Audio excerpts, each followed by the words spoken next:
अनवा पाटी ते आलापूर रस्त्याच्या निकृष्ट कामाची चौकशी करा. प्राध्यापक डॉक्टर अंकुश जाधव यांची मागणी. गटविकास अधिकाऱ्यांच्या खुर्चीला दिले निवेदन. कामाचा दर्जा तपासल्याशिवाय बिले न देण्याचा इशारा. केदारखेडा.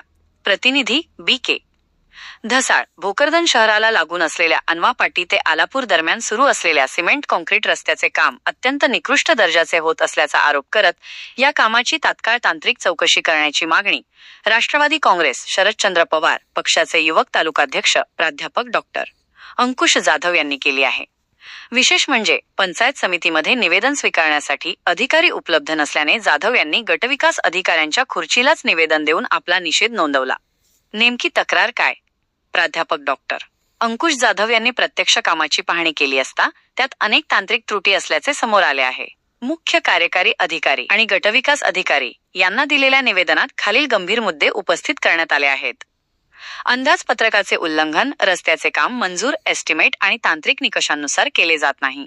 थरांची कमतरता, खडीचे सबबेस मेटल थर आवश्यक जाडीचे नाहीत, तसेच लेव्हलिंग आणि कॉम्पॅक्शन व्यवस्थित केलेले नाही. साहित्याचा दर्जा, सिमेंट मिश्रणाचे प्रमाण, मिक्स रेशो तपासले जात नसून साहित्याची गुणवत्ता खालावलेली आहे. देखरेखीचा अभाव. काम सुरू असताना कोणतीही तांत्रिक देखरेख किंवा मोजमाप नोंद मेजरमेंट योग्य पद्धतीने होत नसल्याची शंका व्यक्त केली जात आहे. अधिकारी नसल्याने खुर्चीलाच निवेदन.